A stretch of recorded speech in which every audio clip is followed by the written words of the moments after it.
Captain Arya Solen stood on the observation deck of the Aegis, her uniform crisp beneath the pale lantern light. Through the curved viewport, Earth's teardrop silhouette drifted against the ink-black void of fragile blue and green orb. Cradled by drifting clouds, to Arya, Earth had once been the cradle of all known civilization. Now it was a dying relic, its final cry echoing through the stars. She recalled the moment she first encountered humanity's final communique. The holoprojector in Council Hall had flickered to life, casting a trembling light upon hundreds of delegates from hundreds of worlds. On the dais, a lone figure representative of the United Earth Federation leveled her gaze at the assembly. "We, the last stewards of Earth, submit this final warning," the delegate had said, her voice gravelly from too many hours in the bunker beneath New Berlin. "Our planet teeters on the brink of irreversible collapse. Let our fate stand as your lesson. Should you covet what you do not understand, you risk the same downfall. Respect our sovereignty, or face consequences beyond your measure." Arya remembered the collective murmur that followed. Some delegates bowed their heads, rueful. Others exchanged cynical glances, dismissing the warning as the death throes of an environmentally ravaged world. The council's debates stretched for weeks. Holographic banners lit up the chamber with charts of resource yields. Sheldronite crystals rumored to lie dormant in Earth's upper crust, a power source to fuel starships for centuries. The prospect of near-limitless energy was impossible to ignore. In the hushed corridors beyond the dais, Senator Liliana Tresk had stormed out of a closed session, her white hair tousled and her robes dusted with cosmic dust from her personal Star Lane. Arya remembered how the senator's normally gentle voice had cracked with urgency. "Captain," Tresk had said, seizing Arya's arm, "we cannot treat Earth as just another quarry. Their plea is born of desperation and of wisdom we sorely lack. If we destroy their home, what moral high ground will we claim? What guarantee have we that our own civilization won't follow the same path?" Arya had wanted to agree. Shia, decorated officer with 16 years of service, countless engagements in the Nebulan skirmishes, and a reputation for steady judgment, understood the senator's fear. But duty bound her to the council's decision. In the end, the vote was 30-17 in favor of dispatching the Aegis to survey and secure the coveted Sheldronite veins. Now, years later, the Aegis hummed as its engines marked time and silent pulsing. "Lights." Arya glanced at her senior officers gathered behind her. Commander Jolraith, her second-in-command, exuded quiet competence. His lean frame and calm blue gaze had steered the ship through asteroid showers and pirate ambushes alike. Lieutenant Yoma Ishikawa, a genius xenotech analyst, chewed a wispy lock of hair as she monitored incoming data streams, her delicate fingers dancing across holo keys. Dr. Marcellini K., the ship's chief communications officer, hovered near the comm panel, her brow furrowed as she traced the faintest electromagnetic echoes from Earth. Arya took a deep breath. "Status report," she said. Yoma's voice crackled through the deck speakers. "We're in geosynchronous orbit, Captain. Preliminary scans show multiple anomalies, energy domes over all major landmasses. They're operating on quantum-sensed frequencies, unlike anything in our database." Commander Rafe leaned forward. "Can we penetrate the field?" "Not with conventional means," Yoma replied. "Every probe we launch is disintegrated before it breaches the barrier. Even subspace scans are being absorbed and refracted." Dr. K spoke up, voice low. "It's as if Earth is cloaking itself in a feedback mesh. It's not just defense, it's a message. Stay away." Arya's heart pounded. She had expected resistance, hostile drones, perhaps, but this, something unprecedented. She turned back to the viewport, watching continents drift. "Open a secure channel to Council Command," she ordered. "They deserve to know immediately." As Aegis control node's word, Arya allowed herself a final glance at her home planet. Memories surfaced, the first Earth outpost she'd visited, where acid rain showers had burned fresh wounds on her arms, the negotiations she'd witnessed. In Martian domes, where refugee families spoke of famine and plague. The old songs she'd listened to in dusty data archives, the lullabies of lost generations. Humanity had clawed its way across the stars, a testament to resilience in the face of annihilation. And now they had found a way to speak through silence. Council Hall. Subspace link. A translucent window materialized before Arya, revealing the marble pillars and ornate tapestries of the Galactic Council. Delegates from every known empire filled the seats, silhouetted heads in tricorn helmets, triangular ceramists, and filament-winged envoys alike. At the head, Council head Atrian Malice sat in solemn repose, his obsidian robes unblemished by the panic that rippled through the chamber. Captain Solen. Malice intoned. His voice echoed through the Aegis corridors. Your report is unexpected. Clarify. What exactly are we witnessing? Arya squared her shoulders. Sir, Earth has erected global quantum barriers. They reflect and absorb every attempt at contact. It's not merely defense. It's a complete blackout. We cannot. A chorus of anxious voices broken. The Orcs.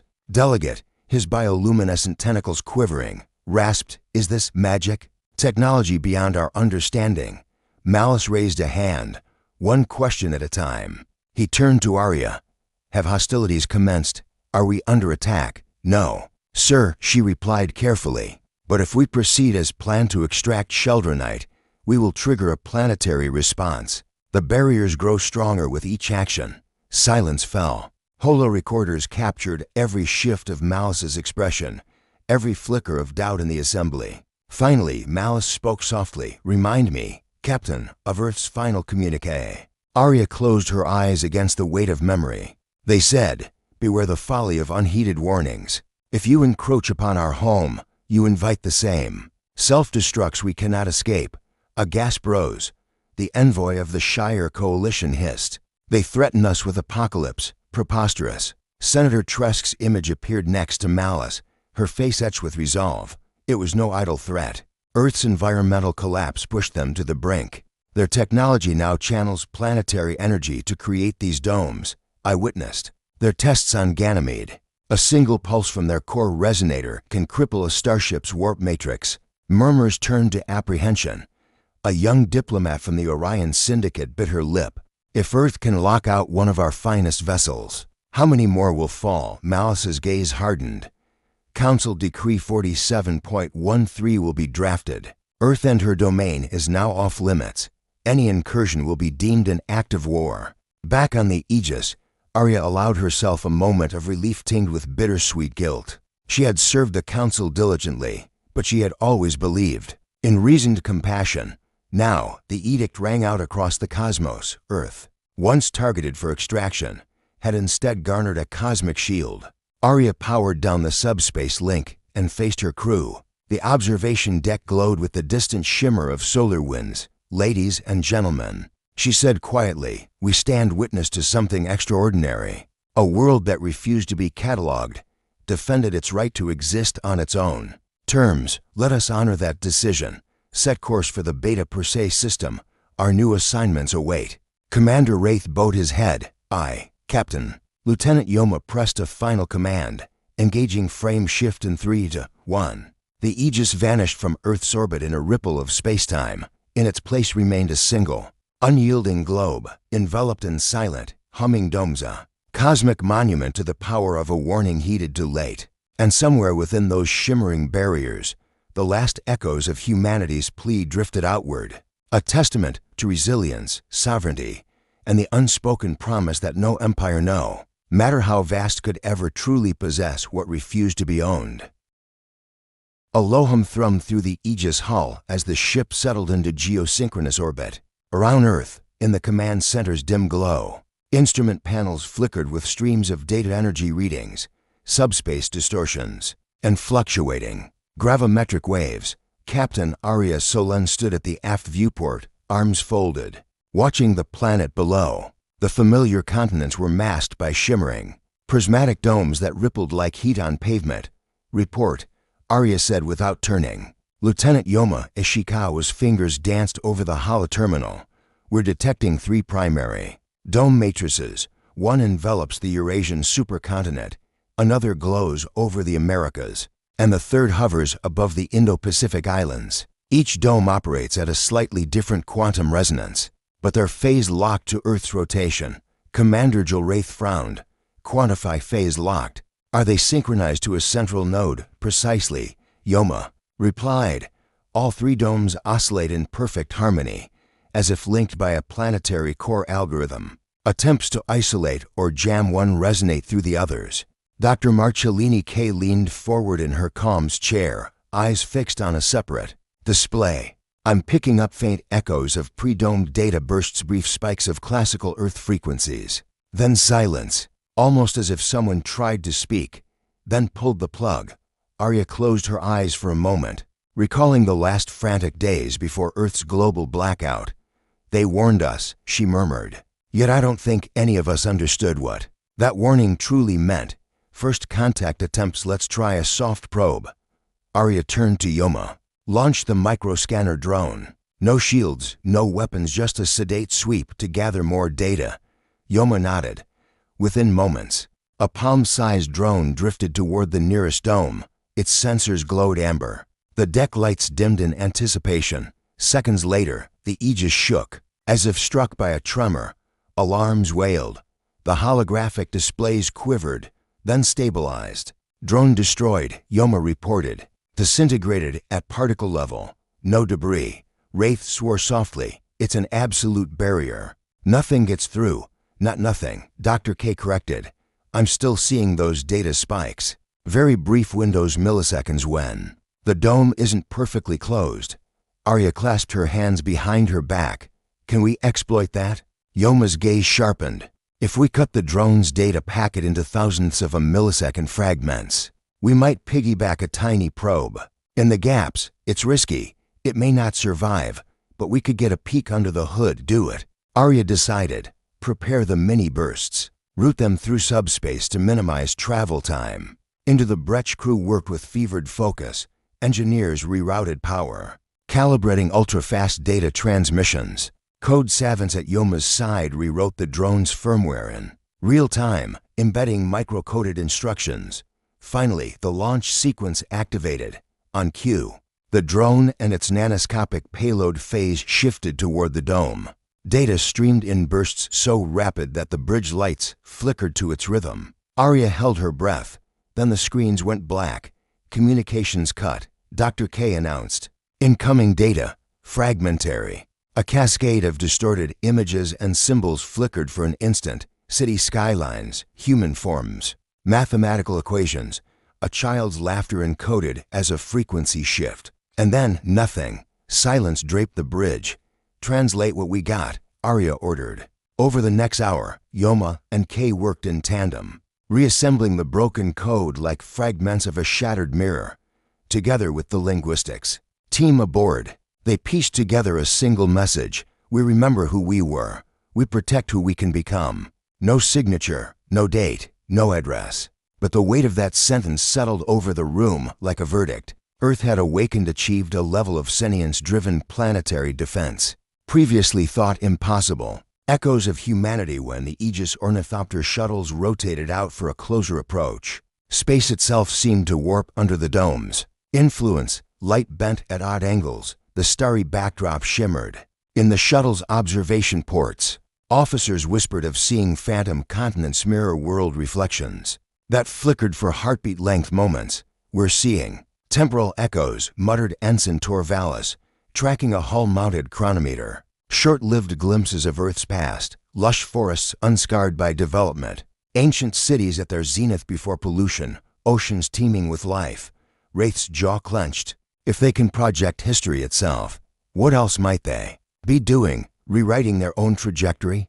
Arya watched the planet revolve beneath her, or shielding it from ours. Back on the Aegis, Dr. K discovered a faint, rhythmic ping beneath the dome's random noise and underlying metronome. That matched Earth's day-night cycle. It's a heartbeat, she said softly. A planetary heartbeat. Whatever this technology is, it lives with the planet's rhythm. Arya exchanged a look with Wraith, a living shield, she whispered. They didn't just build walls, they grafted protection onto their world.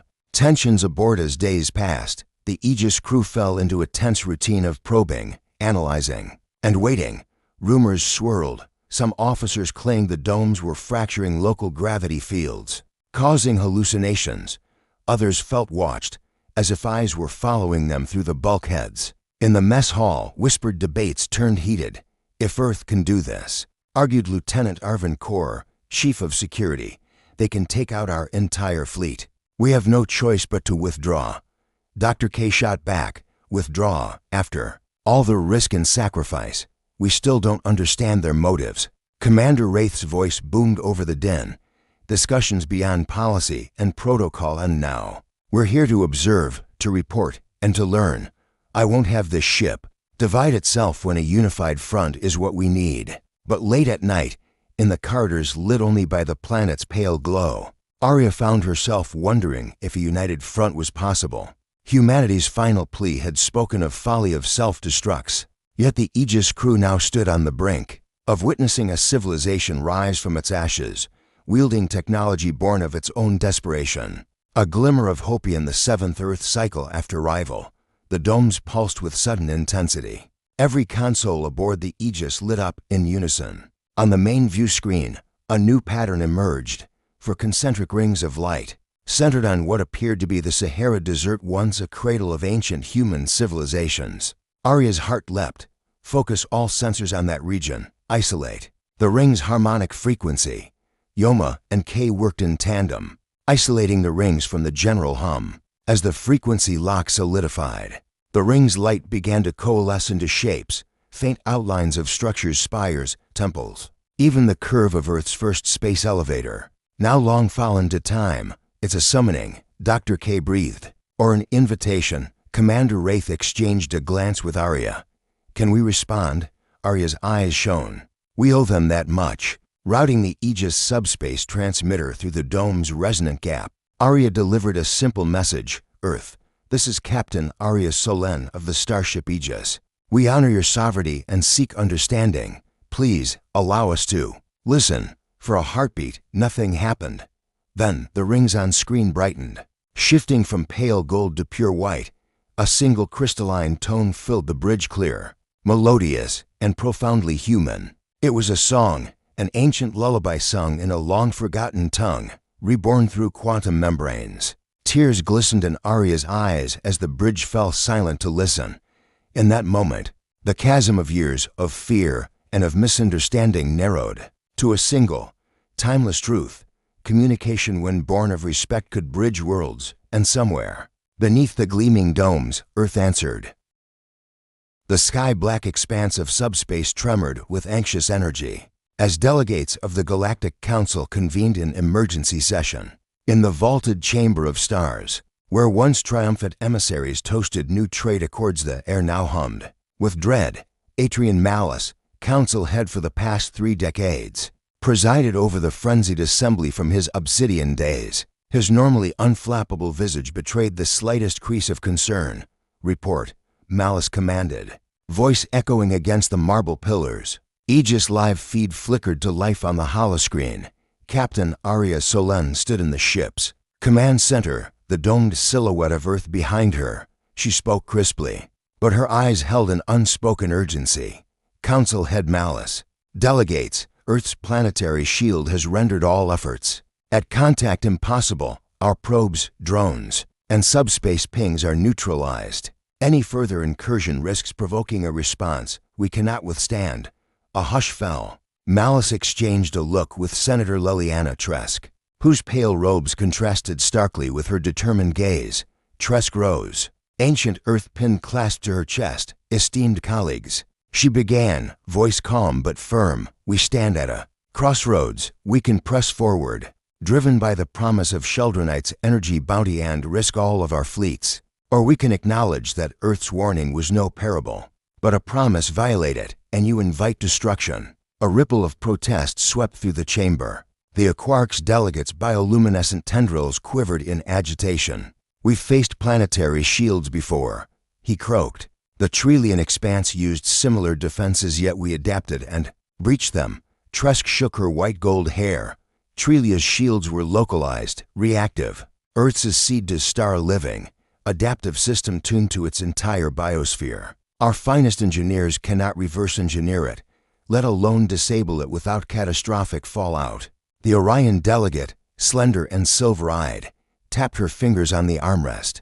We are here to govern expansion, not to bow to every world's whim. To retreat now is to cede the future of the Empire. Malice raised a hand. Order. We will vote on the following motion to declare Earth and its orbital domain off limits under Council Decree.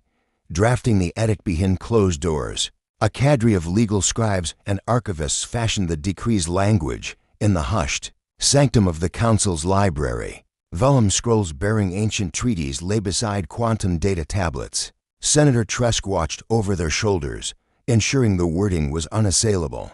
Council Decree 47.13.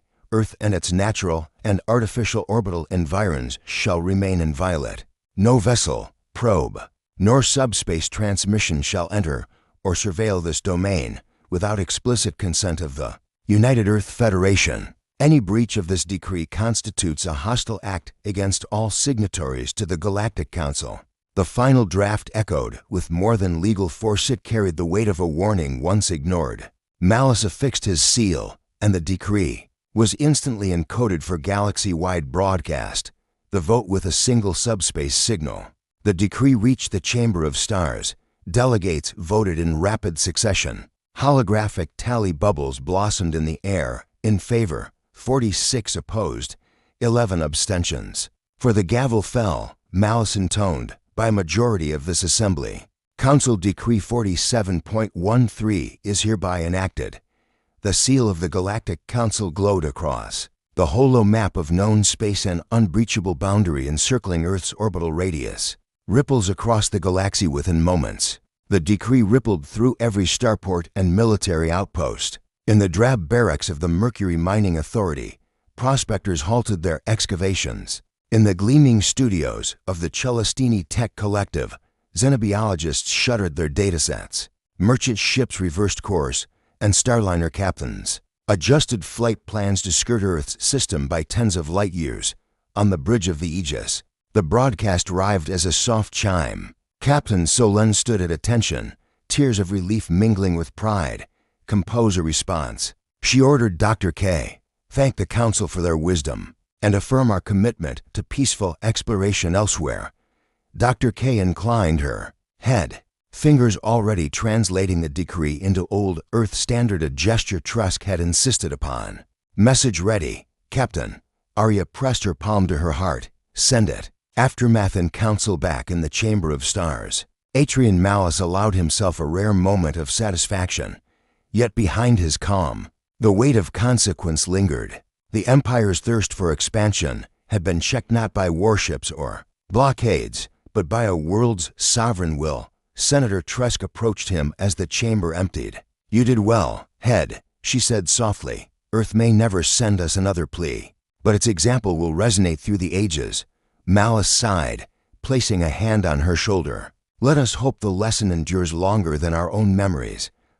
New Horizona's silence settled over the Council's grand halls. Captain Solen guided the Aegis toward the Betelgeuse frontier, one of the many uncharted regions. Awaiting respectful exploration, the crew moved with newfound purpose. They would chart unknown nebulae, broker alliances with nascent species, and pursue knowledge far from Earth's sacred boundary. On the final pass of a routine scan, Yoma Ishikawa whispered, Captain, look on the view screen. Past the dome-encircled Earth, a slender, unmarked probe slipped through a quantum slipstream, bound for distant stars. It carried carved words in multiple tongues. Earth's true message: we remember who we were. We protect who we can become. Arya watched it vanish into starlight and smiled. The Council's decree was more than an edict. It was a promise that some warnings, once heeded, can change the course of history. The Aegis slipped away from Earth's orbit with reverent silence, its frame-shift engines whispering goodbye to the world it had tried and failed to conquer. Captain Arya Solen stood in the observation deck's soft glow, watching the domes fade behind a curtain of solar wind. It was the first time she felt the weight of relief so keenly. Earth's sovereign will had prevailed where empires had faltered. Behind her, the senior officers gathered in subdued triumph. Commander Gilwraith allowed himself a rare smile. We did not take what wasn't ours to claim, he said quietly. That is a victory worth more than any mineral haul. Dr. Marcellini K nodded. And we've learned something far greater.